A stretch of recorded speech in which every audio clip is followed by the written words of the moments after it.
Welcome to the Long COVID podcast with me, Jackie Baxter. I am really excited to bring you today's episode. Please do check out the links in the show notes where you can find the podcast website, social media and support group, as well as a link to buy me a coffee if you are able. You should not rely on any medical information contained in this podcast and related materials in making medical, health-related or other decisions. Please do consult a doctor or other health professional. I love to hear from you. If you've got any suggestions or feedback or just want to say hey, then please do get in touch. I really hope you enjoy this episode, so here we go.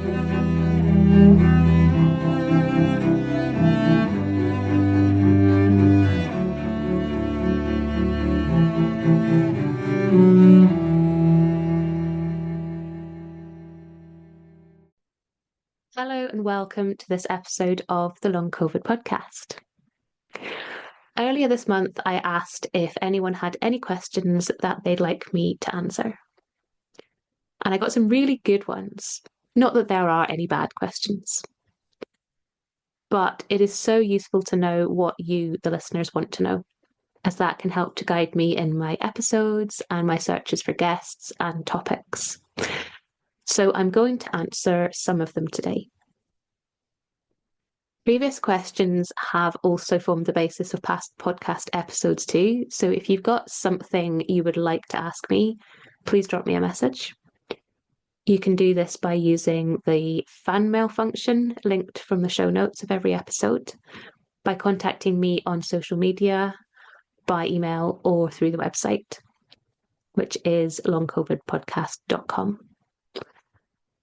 You can also give the podcast feedback by using the feedback form. I think it's linked from the website homepage, but I will drop a link in the show notes of this episode too. This form can be completely anonymous if you wish it to be, and it is all useful to me. So let's dive in. Now I'm going to start with a disclaimer. Every episode has a disclaimer anyway, but I am not a doctor. And this is not medical advice. I'm not giving medical advice. What I am doing is speaking from my own lived experience, my professional knowledge in some areas where relevant, and what I have learned or observed from interviewing and speaking with hundreds of people over the course of my own long COVID recovery journey and through making this podcast. So a lot of the questions centered around recovery themes and the possibility of recovery. So that's what I'm going to speak to today. Everyone's recovery is different, of course, but there are themes, and quite obvious themes to me anyway. So the two questions I'm going to take as today's prompt, and I think can largely be answered together, are: number one, given your extensive experience with recovered individuals, what would you say has been the one treatment intervention habit that leads to recovery?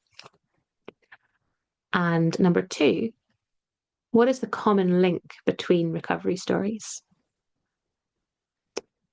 So I feel like that sets us off in quite a nice direction. Now, I don't think there is one treatment or intervention that leads to recovery. There's not one thing. Everyone is very different, and therefore it's not as easy as saying, oh, just do this. I mean, there's no just in recovery anyway. And if there was just one thing, it would be really easy and everyone would be recovered by now. We think a long COVID or ME/CFS recovery journey is a very personal thing. It's very individual, and it's about finding the things that work for you as an individual. What are the pieces of your puzzle? But don't lose hope, because that's where I come to recovery themes. So I've pulled together 5 themes, which I think underpin all of the recovery stories that I have interviewed on the podcast. And I think all of the ones that I've come across elsewhere too. So, theme number 1, consistency. Consistency means consistently putting in the work. whether it's a breath practice, whether it's journaling, therapy, acupuncture, or whatever it is that's helping you.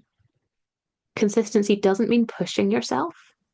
It means finding what you can do sustainably every single day and then doing it, even on the days when it doesn't feel like you're getting anywhere.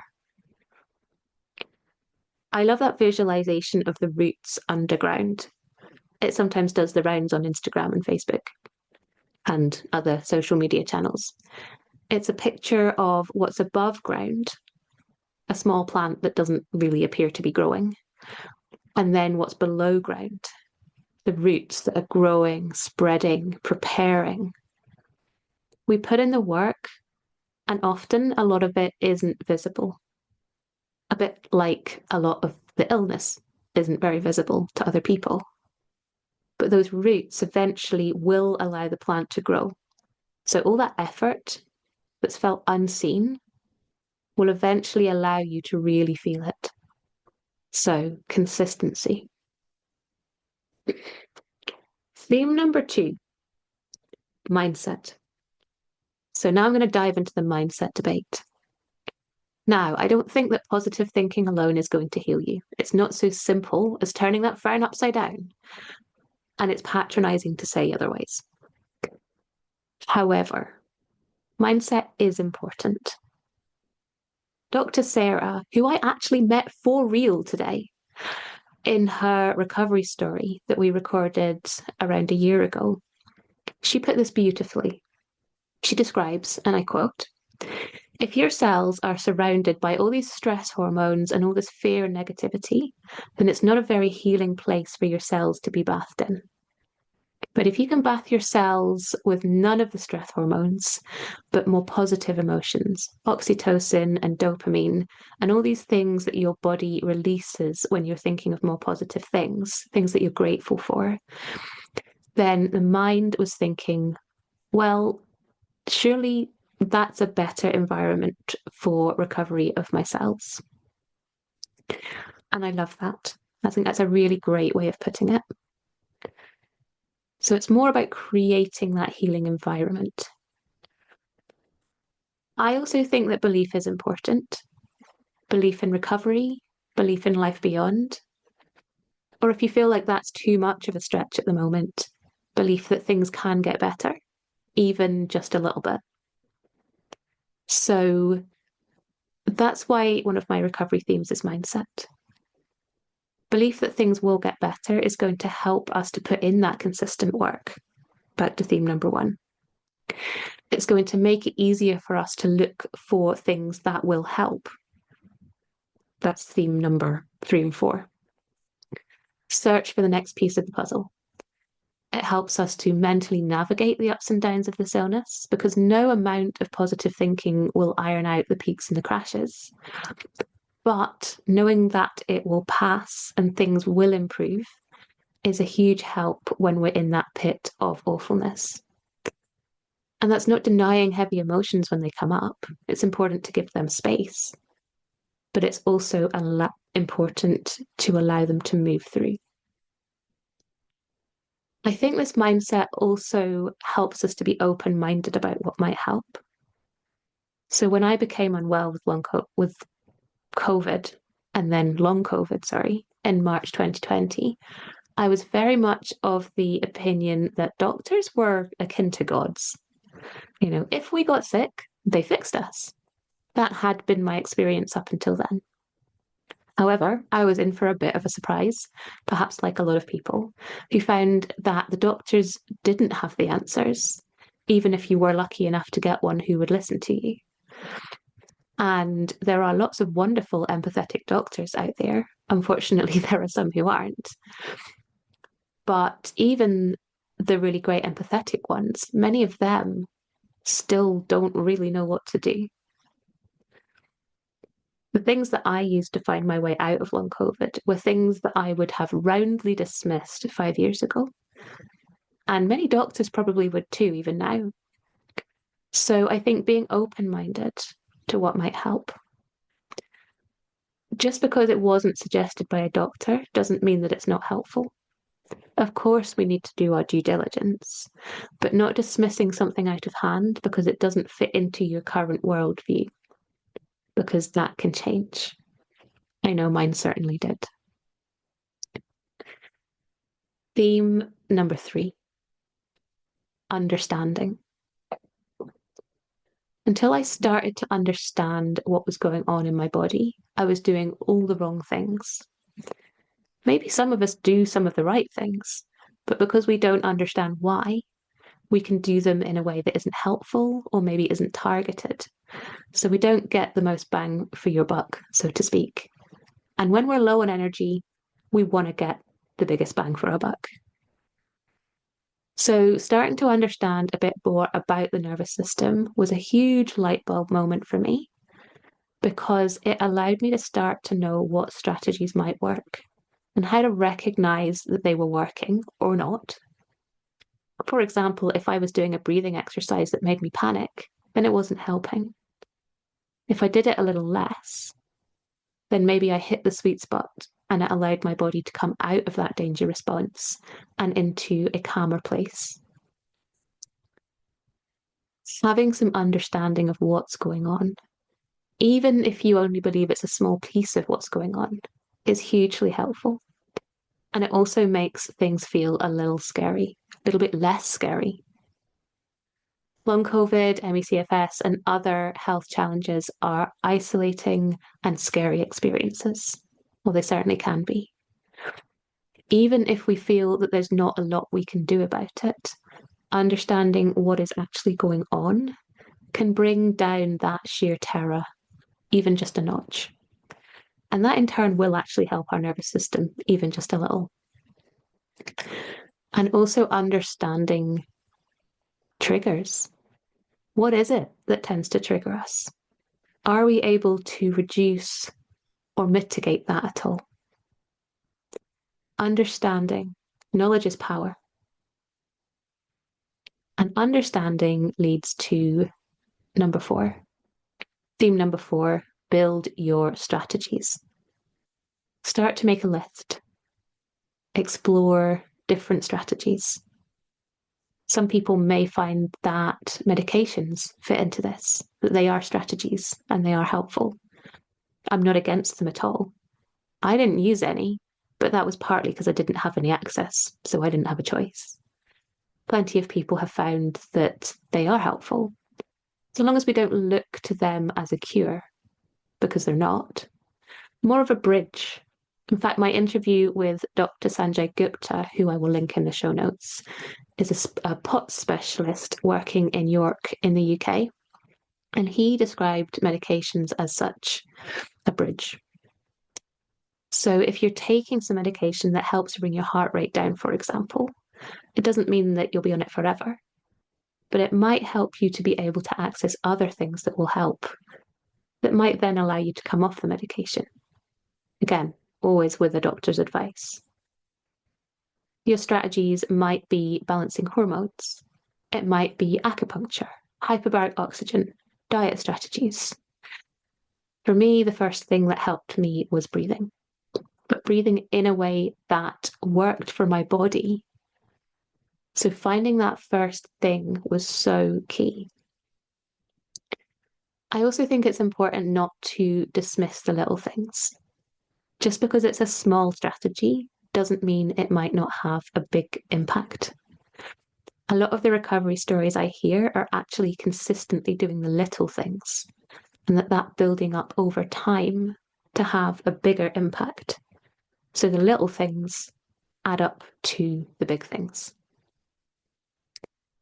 I think with all strategies, it's having a list. What works for me? Does it feel good in my body? If it doesn't, then it's probably not helping. No pain, no gain doesn't really work here. Are there times when it works and times when it doesn't? What's the pattern? Hint, it's probably related to your nervous system state. So have a list, some sort of routine or structure so you are able to be consistent, but make it work for you. The schedule that I've written for me won't work for you because we are different. Mental health also comes into strategies.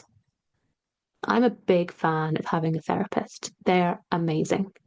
I wish I'd had one all my life, and I cannot imagine not having mine, even now, nearly 2 years on from recovery. Mental health is so important. If we're having physical challenges, we will also have mental challenges. And having mental health strategies and support, whatever they are for you, will help us with everything I've mentioned so far. So please don't abandon mental health because it's not all in your head. It's not all in your head, but mental health still matters. And theme number 5, a healing environment. I think theme number 5 is being mindful about what we put into our bodies. So that might be physically, food, supplements, medications, hydration. What is good for your body? And that's your body, not someone else's, yours.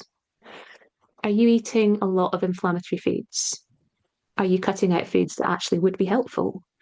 Are you doing a diet that someone said would help, but you're not actually noticing any difference yourself? Are you taking 50 different supplements because someone on a Facebook group recommended them? But also the air we breathe. How are you breathing? Is it the best way for your body? Hint, probably not, which is why I do the work that I do. The breath is the fastest way to change the biochemistry of our body. And we can only survive approximately 3 minutes without oxygen.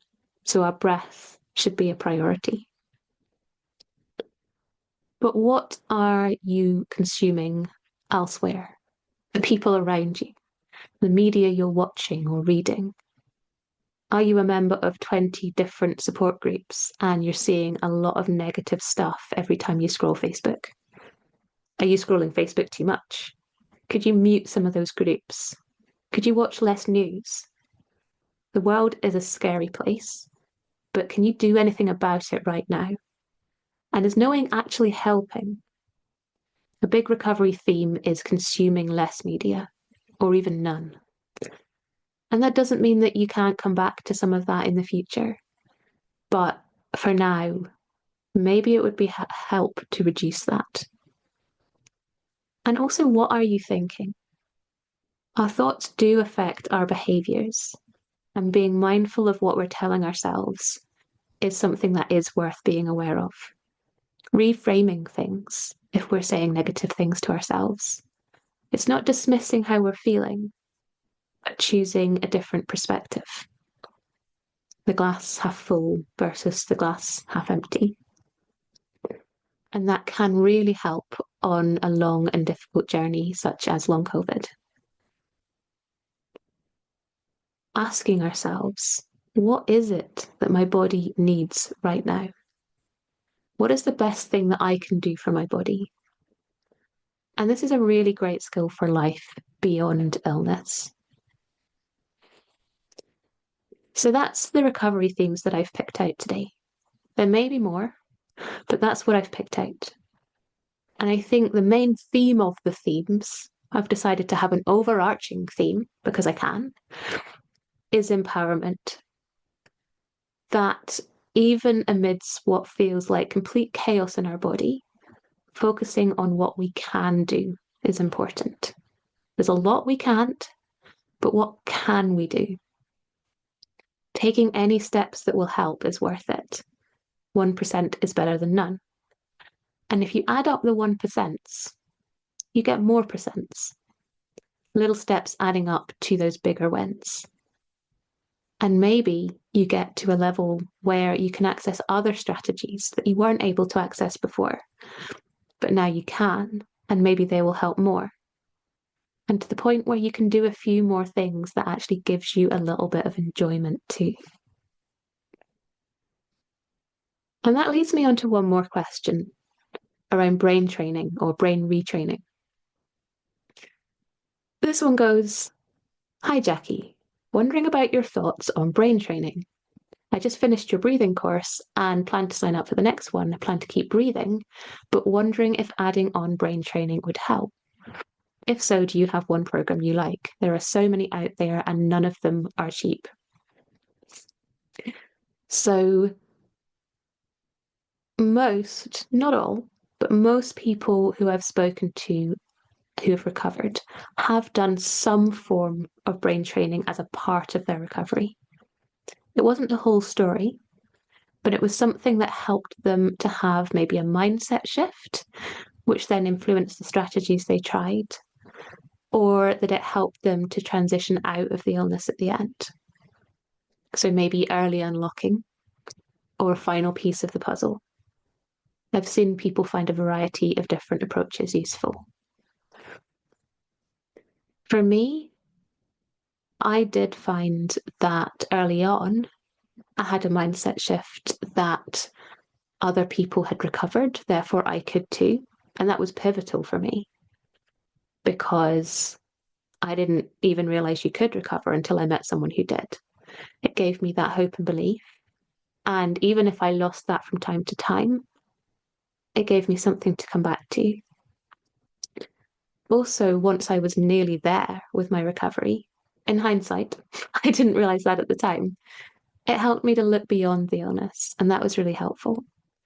For me, after 3 years, the illness had become so much a part of my identity, as it does, and it was challenging, and it felt very unsafe to let go of that as I saw so much improvement and then transitioned out of the illness. So that's not to say it'll be the same for everyone, but that kind of transition out, I did find helpful to have some of these strategies. Personally, I don't think that brain training is a cure-all, but I do think that alongside other strategies, and that's whichever ones work for you, it can be a useful addition. Whether you want to sign up to an expensive program or not is up to you, and if it's even possible for you. A lot of people find the Curable app useful because it's something that you can use as and when, and I think it's a bit more affordable than some of the more expensive programs. I'm not affiliated with that in any way. That's just what I've heard people mention.